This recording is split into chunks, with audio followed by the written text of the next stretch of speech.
તો બરાબર. મને એમ થયું કે તમે ક્યારના આવીને બેઠા છો, ઘણી રાહ જોઈ તમે. અને હંમેશા યાદ રાખજો એક ફંડા, બધા જ બહુ યંગ છો, બહુ એનર્જેટિક છો, કલરફુલ છો, તો આટલી વસ્તુ યાદ રાખજો કે જેમણે પ્રેમ કરવો હોય એમણે પ્રતીક્ષા કરવી પડશે. Art of waiting is art of લવિંગ.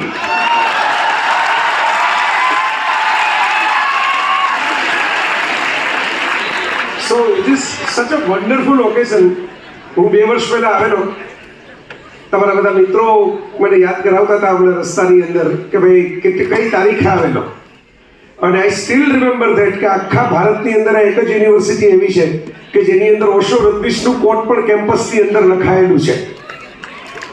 ધીસ ઇઝ વેરી યુનિક કે પોતાની બધી ચેતનાઓનું સન્માન કરવું. કારણ કે ઘણા બધા કોર્સ છે, આલ્બર્ટ આઇન્સ્ટાઈન પણ છે, સ્ટીફન હોકિંગ પણ છે. મને બધી કેમ્પસ વિઝિટ યાદ છે, તમારી લાઇબ્રેરી, તમારું campus. Because of Shah sir, એમનું પેશન, એમનો લવ, એમનું એન્થુઝિયાઝમ એ મને ત્યારે પણ ખેંચી લાવેલું. આ વખતે હું આવેલો એ સરદાર સંગોષ્ઠીમાં મોરારી બાપુને સાંભળવા, જે આજે જ બપોરે છે.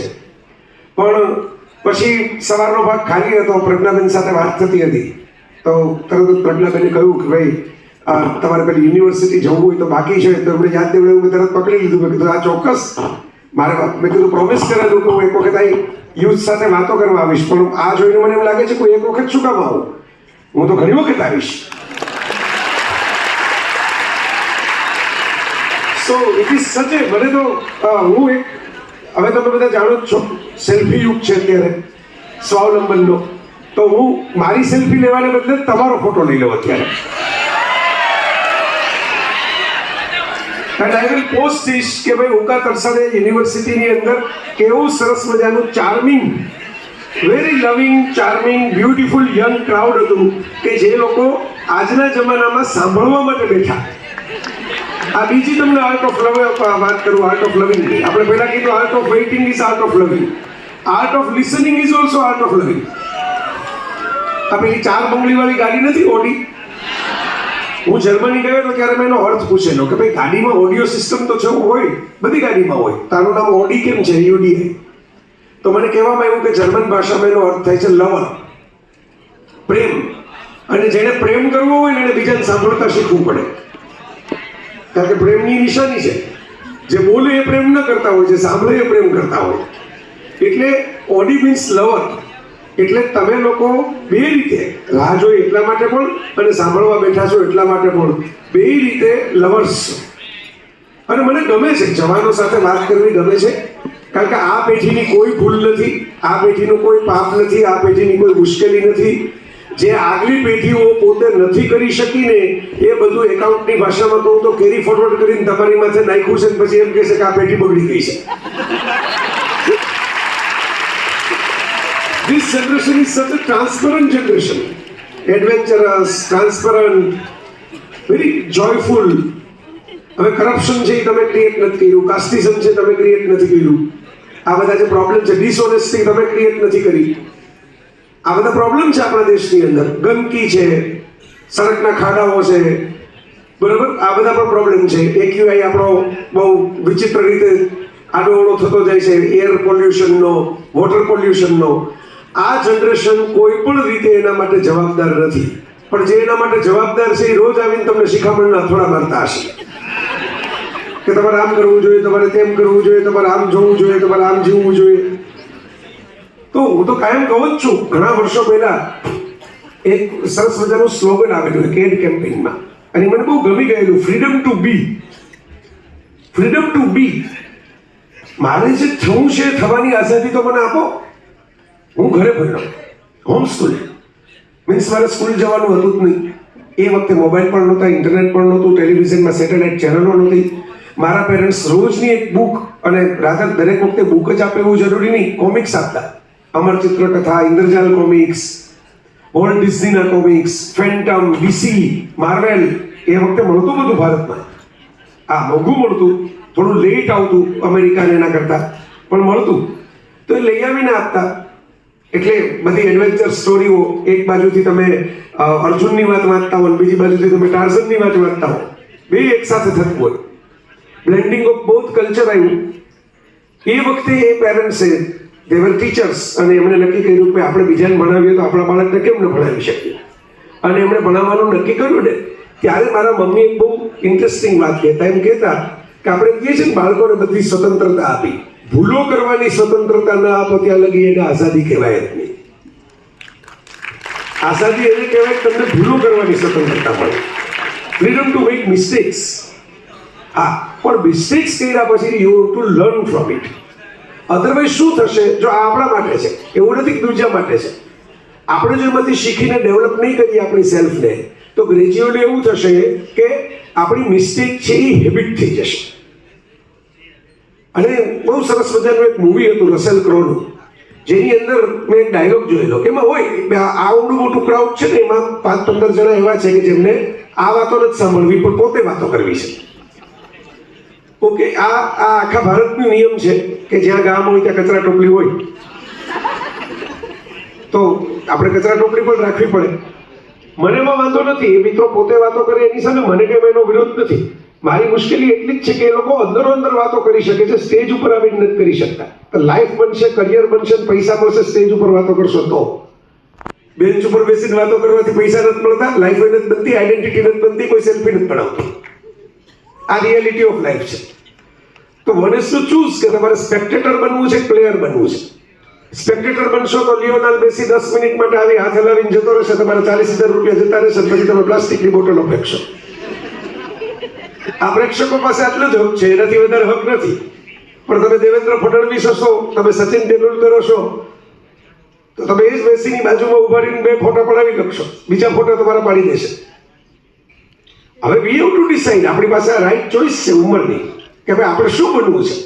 આપણે કોઈકના વિજયમાં તાળીઓ પાડવી છે, કોમેન્ટ કરવી છે, કે આપણા વિજય એવા થાય કે જેમાં લોકો તાળીઓ પાડે, લોકો કોમેન્ટ્સ કરે, એ લેવલે પહોંચવું છે.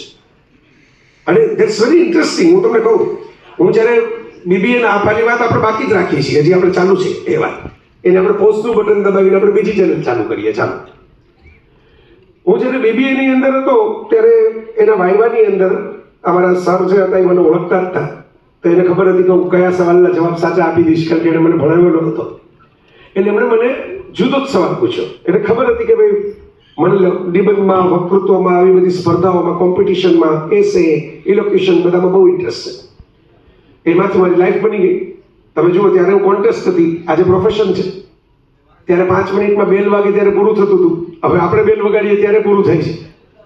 આટલો ફરક છે.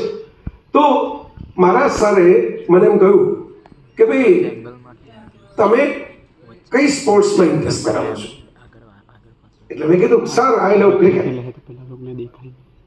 આઈ લવ ક્રિકેટ બોલ્યો ને ભેગું જ, કારણ કે મને ઓળખતા હતા.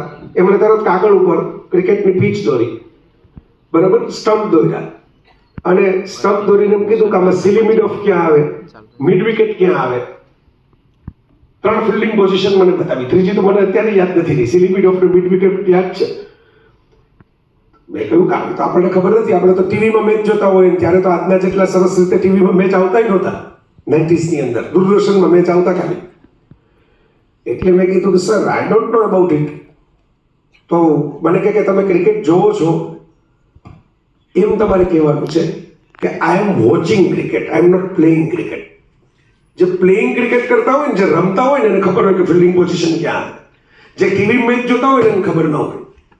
વન્સ યુ આર ટેલિંગ કે આઈ લવ ક્રિકેટ, તમે જ્યારે બોલો છો કે મને ક્રિકેટ ગમી ગયું છે, ત્યારે તમારામાં એટલી એબિલિટી હોવી જોઈએ કે ક્રિકેટ શું છે એને ઇનસાઇડ આઉટ સમજી શકો. Either you become commentator or critic or umpire of cricket, either you become a player of cricket. બે માટે તમારી પાસે ક્રિકેટનું 100% નોલેજ હોવું જરૂરી છે. Then and then you can claim કે I love cricket. હવે જ્યારે હું બોલું છું કે I love cricket, તો મને કે for you cricket is not a game, for you cricket is an entertainment. તમે મનોરંજન તરીકે ક્રિકેટ જોવો છો, મેચ આવે જોવો, મજા કરો, કોણે સિક્સર મારીને કોણે વિકેટ લીધી એવું જોઈને એક્સાઇટ થાવ. This is not a love for cricket. This is a love for fun, love for entertainment. You cannot make a career out of it. Remember that. એ તો મને એક લેસન આપવા માંગતા હતા, અને બહુ સાચું લેસન હતું. પેલું ચક દે ઇન્ડિયામાં શાહરુખ ખાન નથી કહેતો, પહેલે अपनी गेम दूसरों से ऊंची करो, फिर आवाज ऊंची करना. आज मुद्दो છે આખા જગતનો. पहले अपनी गेम दूसरों से ऊंची करो, फिर आवाज ऊंची करना. That is very important thing.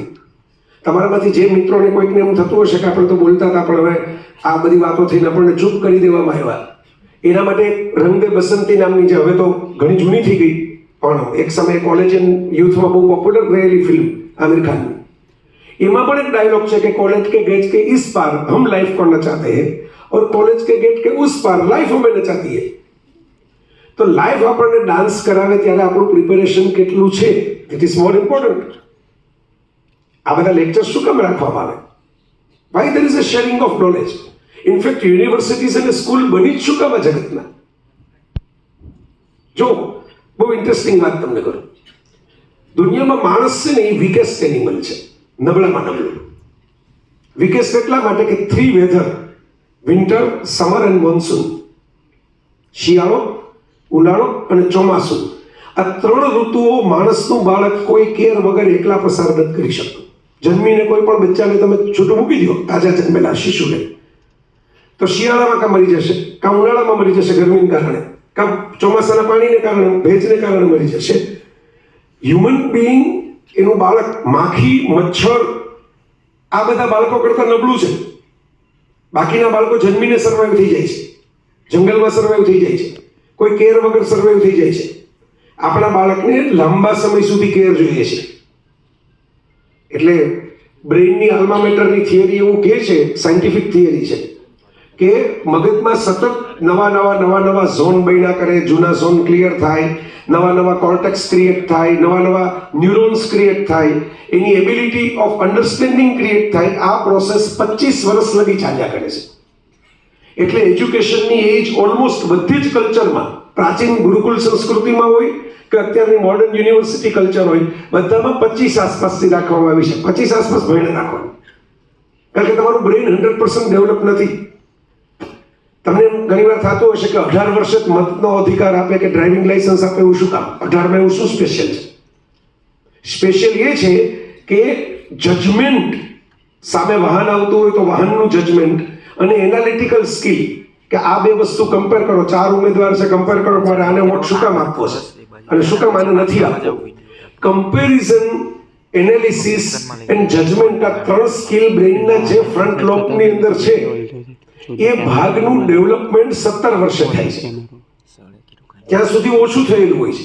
એટલે આપણે મુગ્ધ અવસ્થા, ટીનેજ, તરુણાઈ, એમાં આપણે કહીએ કે ભાઈ તો કેરીડ અવે, ગોટ કેરીડ અવે. જો અંડરએજ લોકોને ડ્રાઇવિંગ આપો તો ડ્રાઇવિંગ સરખું ન થાય.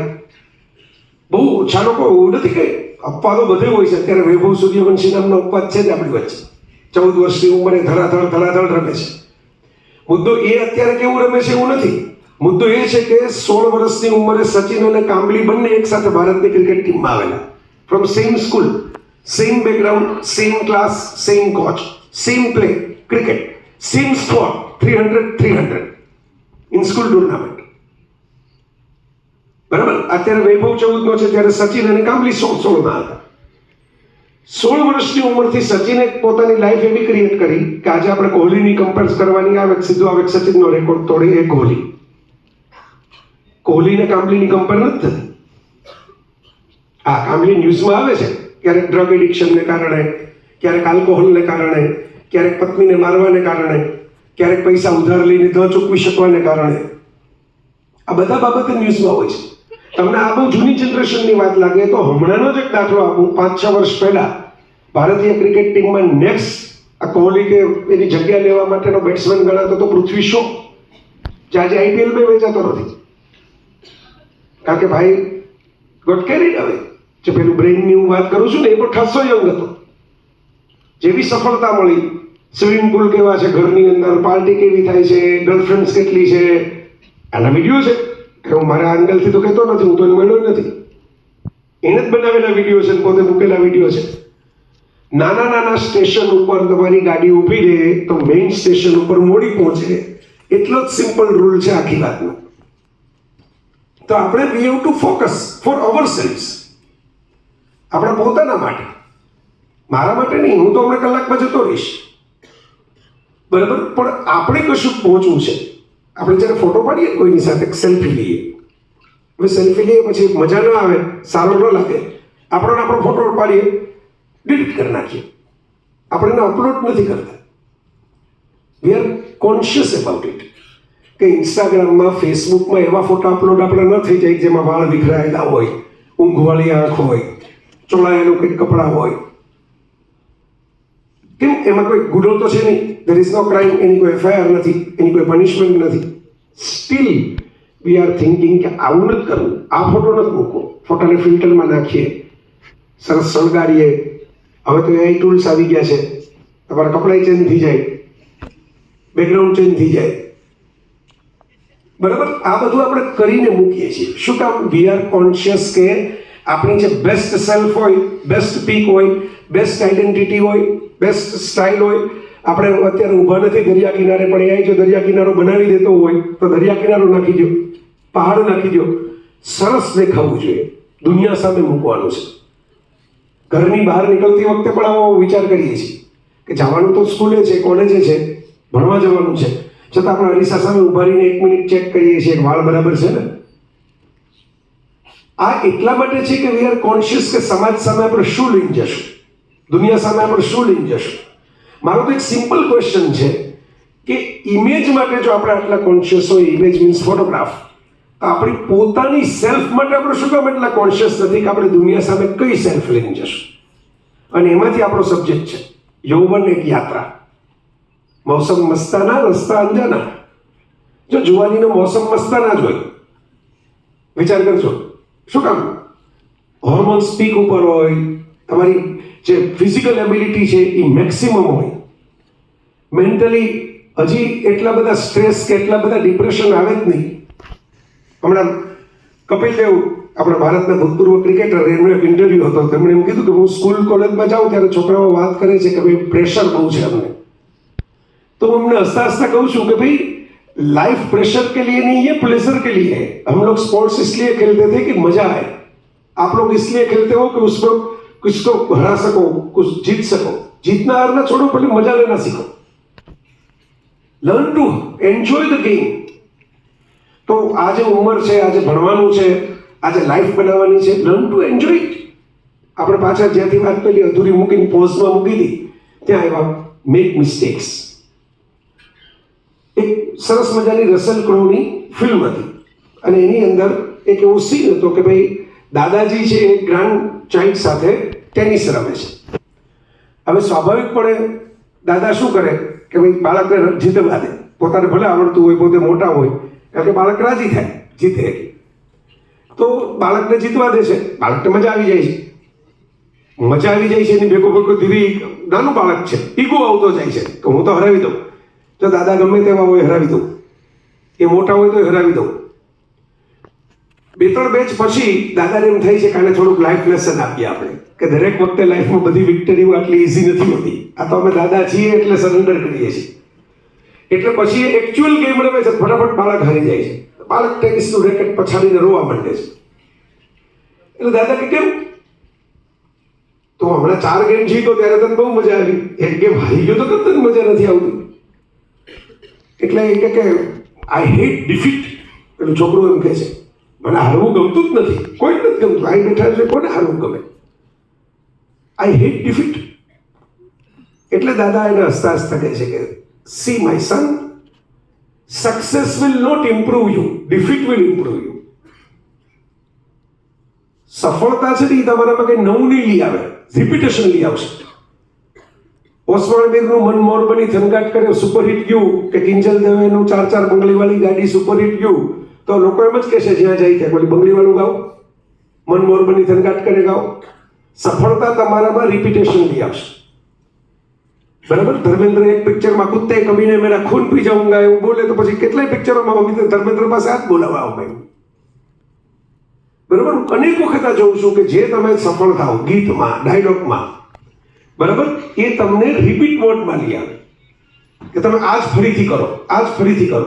બહુ ઓછા એવા ચેલેન્જર્સ હોય છે આ જગતની અંદર કે જે એનું રિપીટેશન કાઢી શકે. અક્ષય ખન્ના છાવામાં અને પછી ધુરંધરની અંદર અત્યારે સુપર સક્સેસફુલ થઈ ગયા. હવે એ માણસ તો સાઈડમાં બેઠેલો માણસ છે. તમે વિચાર કરો કે અત્યારે ભારતમાં હિન્દી ફિલ્મોમાં સૌથી વધારે પોપ્યુલર 2 કેરેક્ટર, જે કંઈ એવા તો છે ને કે એકદમ યંગ હોય 20 વર્ષના, એક રણબીર કપૂર અને એક અક્ષય ખન્ના, જેનો બહુ ક્રેઝી ફેન ફોલોઈંગ છે. એવા જૂની પેઢીના તો બધા હતા, શાહરૂખ ને બધા. આ તો અત્યારનું જે પછીની જનરેશન આવી એની વાત કરું છું. આ બેમાંથી કોઈ સોશિયલ નેટવર્ક ઉપર છે જ નહીં. ના એનો કોઈ ઇન્સ્ટાગ્રામ પ્રોફાઇલ છે, ને ફેસબુક પ્રોફાઇલ છે, ને એક્સ પ્રોફાઇલ છે, કશું જ નથી. They are not on social media. અને અત્યારે તમે સોશિયલ મીડિયા ખોલશો તો રોજે રોજ અક્ષય ખન્ના જોવા મળશે. તમે રણબીર કપૂરનું પિક્ચર આવશે રામાયણ, તો એ જોવા મળશે. ભાઈ કેમ? એ લોકો તો છે જ નહીં. They are not active. તો તમે એક્ટિવ નથી છતાંય તમારા જ ગીત ગવાય છે, તમારા જ વિડીયો ત્યાં જોવે છે. ભાઈ આ પ્રશ્ન ઇમ્પોર્ટન્ટ છે, કારણ કે એ લોકો એમની ડિફીટમાંથી શીખેલા છે. બંનેની ફિલ્મો ફ્લોપ ગયેલી, સાઇડલાઇન થઈ ગયેલા. રણબીર કપૂરની સિરીઝમાં ફ્લોપ હતી. હી રીઇન્વેન્ટેડ હિમસેલ્ફ. એણે વિચાર કર્યો કે આપણે એક જ સરખા પેલા ચોકલેટી રોમેન્ટિક બોય કન્ફ્યુઝ કિડના કેરેક્ટર કર્યા કરીએ છીએ, જેને દિશા ખબર નથી પડતી, એ જવાની હે દીવાની ટાઈપ. તો એક પિક્ચર હિટ જાય છે, 5 ફ્લોપ જાય છે. આપણે કંઈક નવું કરીએ. હવે એ રામાયણમાં રામ બને છે. એનિમલની અંદર આખો લુક ચેન્જ કર્યો, એને કેરેક્ટર ચેન્જ કર્યું. વાયોલન્ટ, એગ્રેસિવ, જે રણબીર કપૂર નોર્મલી નથી કરતો એવું કેરેક્ટર ક્રિએટ કર્યું. વિચારજો, તમે જ્યારે ઠહેરાવમાં હો, એકાંતમાં હો, ત્યારે સેલ્ફ ઇન્ટ્રોસ્પેક્શન કરો, એમાંથી લાઈફ બનતી હોય છે, યાત્રા બનતી હોય છે. આજે પેલી વાત છે ને, આપણે રસ્તા અંજાના, તમને ખબર નથી કે કયું ચાલશે ને કયું નહીં ચાલે, પણ you have to take A risk. તો પેલા દાદાજી એના ગ્રાન્ડ કિડને એમ કહે છે કે ડિફીટ વિલ ઇમ્પ્રૂવ યુ. નિષ્ફળતા તને કંઈક શીખવીને જશે, સફળતા તને કંઈ શીખવશે નહીં, પુનરાવર્તન આપશે, રિપીટેશન આપશે. My son, don't lose heart when you are defeated. Only concern, only caution is, don't make defeat your permanent habit. હારવું સારી વસ્તુ છે, પણ હારવાની આદત પાડી દેવી ખોટી વસ્તુ છે, ખરાબ વસ્તુ છે. માણસો હારવાની આદત પાડી દે છે કે ભાઈ કઈ વાંધો નહીં, હારેલા જ છીએ ને, આપણને આવડતું નથી આવડતું. પણ એવું આપણને નથી થતું કે નથી આવડતું તો ક્યારે શીખી લેશું, કોની પાસે બેસીને શીખી લેશું. આપણી પાસે કથા છે, આ ઓકા તરસાની યુનિવર્સિટી, બીયુ પટેલ સાહેબે કેટલા વર્ષો પહેલા આઈ રિમેમ્બર ધેટ કે હું મારા ગોવિંદ મામાની સાથે એમને મળવા ગયો હતો, ત્યારે આ કેમ્પસ ડેવલપમેન્ટની મને વાત કરી કે ભાઈ આ આવી રીતે અમે ડેવલપ કરવાના છીએ. પછી તમે નજરે જોયું કેવું ડેવલપ થયું છે અને કેટલી મોટા સ્કેલ ઉપર થયું છે. તો આ યુકા તરસાલિયા યુનિવર્સિટી પાછળ જે બ્રેઇન છે, જે ફંડ છે, ઘણી વખત મેં જોયું છે ધીરુભાઈ અંબાણી રિલાયન્સ બનાવી MBA ન થયેલા. જે લોકોએ આવડું મોટું કેમ્પસ ડિઝાઇન કરવાનો પ્લાન વિચાર્યો, અલગ અલગ, હું ઘણા એનઆરઆઈ મિત્રોને મળું છું. એક ગણપત વિદ્યાનગર છે આપણે ત્યાં, એ ગણપતભાઈ પણ એનઆરઆઈ જ છે, બધા મિત્રો છે અંદર અંદર, બરાબર. આ બધા લોકો એવા હતા કે જે એજ્યુકેશન ફિલ્ડમાં પ્રોફેશનલ નહોતા, એ લોકો લેક્ચરર નહોતા, પણ એમની પાસે સફળતા પછી એક વિઝન હતું કે મારે મારા પૈસાનું મારી લાઈફમાં આ કરવું છે. I want to do this thing in life. તો તમારા તો કેમ્પસમાં જ સૌથી મોટું ઉદાહરણ છે. કેમ્પસ ક્રિએટ જ ક્યારે છે? આપણે વાત કરતા હતા બાળકોની, બરાબર. જેટલા લૂઝ એન્ડ્સ મૂકેલા છે મને ખ્યાલ જ છે, ત્યાંથી હું પાછા કનેક્ટ કરું છું તમને કે માણસનું બાળક છે એ વીકેસ્ટ એનિમલ છે, સર્વાઈવ નથી થઈ શકતું, એને વેધર કન્ડિશન નડે છે, એની કેર લાંબા સમય સુધી કરવી પડે છે. Even though the race of human being, homo sapiens, is ruling the planet. અત્યારે દરિયામાં કેટલી વ્હેલ હોય અને જંગલમાં કેટલા હાથી કે સિંહ હોય એ માણસ નક્કી કરે છે. માણસની મહેરબાની થાય તો સિંહ બચે છે, માણસની મહેરબાની થાય તો વ્હેલ બચે છે. અધરવાઇઝ તો એક્સટિંક્ટ થઈ ગઈ હોત, પણ માણસોએ પછી સ્ટોપ કર્યું કે નહીં, હવે કિલિંગ બંધ, હન્ટિંગ બંધ. આવો પાવર ક્યાંથી આવી ગયો માણસ પાસે? તમે વ્હેલની સાઇઝ જુઓ, માણસની સાઇઝ જુઓ. તમે સિંહની તાકાત જુઓ, વાઘની તાકાત જુઓ, માણસની તાકાત જુઓ. તમે હાથીની સાઇઝ જુઓ, માણસની સાઇઝ જુઓ. માણસ ઉડી નથી શકતો, તરી નથી શકતો, પાણીમાં એનો શ્વાસ રોકાઈ જાય છે, આકાશમાં ઉડવાની પાંખ એની પાસે છે નહીં, ચિત્તાની જેમ દોડી નથી શકતો, એના પંજામાં એટલી તાકાત નથી કે કોઈને મારે તો એ મરી જાય.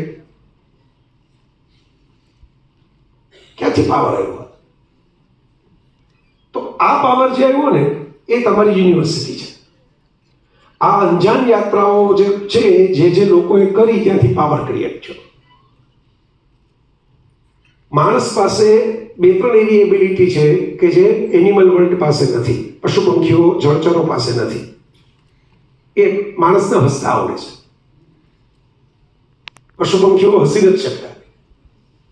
We can feel, we can laugh, પણ આપણે હસવાને બદલે ભસવામાં જાજો સમય કાઢીએ છીએ.